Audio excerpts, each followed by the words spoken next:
אחיי ואחיותיי, אזרחי ישראל, לפני שעה קלה יצאו ישראל וארצות הברית למערכה משותפת, מבצע שאגת הארי. מטרת המבצע, לשים קץ לאיום ממשטר האייתולות באיראן.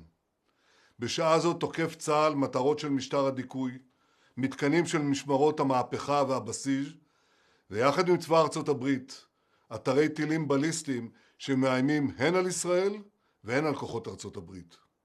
מבצע זה יימשך ככל הדרוש. במשך 47 שנים קרא משטר הרשע באיראן מוות לישראל, מוות לאמריקה. הוא רמס את אזרחי ארצו. הוא הטיל מורא על עמי האזור. הוא פרס רשת טרור מסועפת בעולם כולו. הוא השקיע משאבים עצומים לפתח פצצות אטום ועשרות אלפי טילים שנועדו, כפי שהוא הגדיר את זה, למחוק את ישראל ממפת העולם.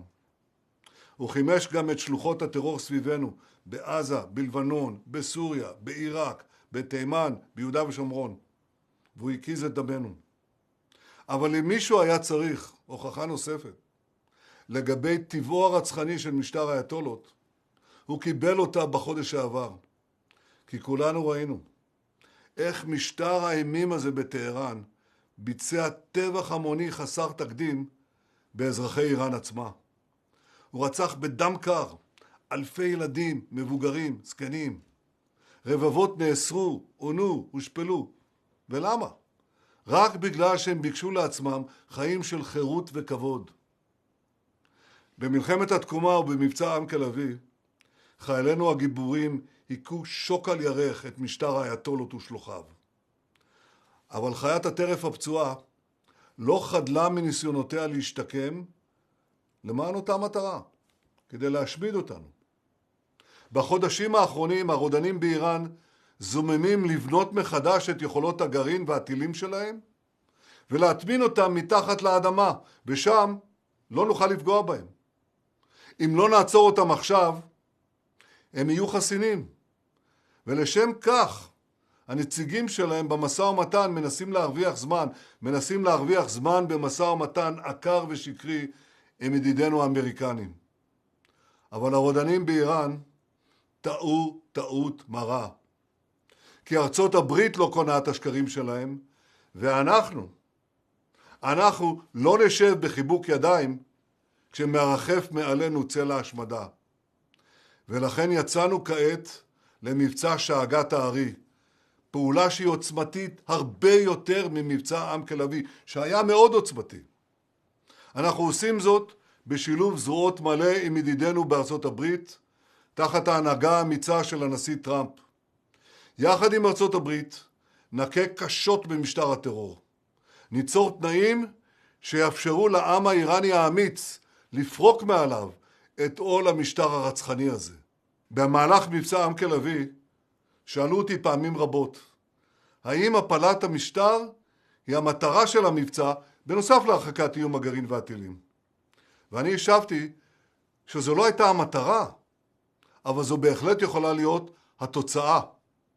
ואכן זה בדיוק מה שהחל לקרות כשמיליוני איראנים יצאו לרחובות. ועכשיו ניתנת להם ההזדמנות ליטול את גורלם בידם. אזרחי ישראל, כמו בעם כלביא, גם בשאגת הארי, נידרש כולנו לאורך רוח ולתעצומות נפש. כי יהיו מחירים, ואולי גם מחירים כבדים. אבל אני יודע, אילו כוחות מופלאים טמונים בעם שלנו, אילו כוחות מופלאים טמונים בכם, אזרחי ישראל. מאז שהחלה מלחמת התקומה, עמדנו יחד, וגם היום נעמוד יחד, בגבורה, באחוות אחים, בערבות הדדית. אני מבקש מכולכם, שמרו בקפדנות על הוראות פיקוד העורף, כי אתם כבר יודעים, ההוראות האלה מצילות חיים. צפויים לנו ימים מאתגרים. כל פעולה צבאית כרוכה בסיכון. אבל הסיכון לא לפעול גדול לאין שיעור. כי אם לא נפעל, נקבל איראן גרעינית, איראן עם רבבות טילים בליסטיים, איראן שתפעל להשמיד אותנו ותהיה חסינה לפעולות הנגד שלנו.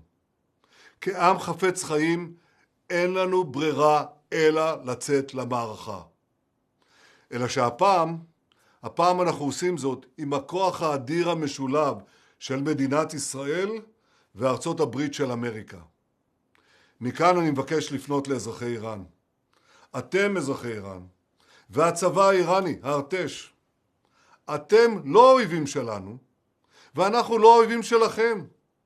יש לנו אויב משותף, הכת הרצחנית של האייתולות שהשתלטה עליכם, באמצעות כוחות הדיכוי של משמרות המהפכה והבסיס. הם אלה שדרדרו את המדינה הנפלאה שלכם, דרדרו אותה לשפל המדרגה. הם אלה שטבחו בכם, בהמוניכם.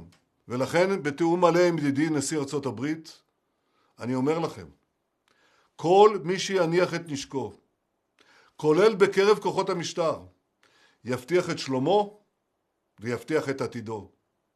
העם האיראני על כל חלקיו, הפרסים, הכורדים, האזרים, הבלוצ'ים, האבחזים וכל שאר אזרחי האומה הנפלאה הזאת. זאת ההזדמנות שלכם להקים איראן חדשה וחופשית. קחו את גורלכם בידיכם. הרימו ראש, שאו מבט אל השמיים. כוחותינו שם, טייסי העולם החופשי, כולם באים לעזרתכם. Help has arrived. ואני מאמין שלא ירחק היום, שישראל ואיראן החופשית ישלבו ידיים לטובת הביטחון והשלום, לטובת הקדמה והשגשוג.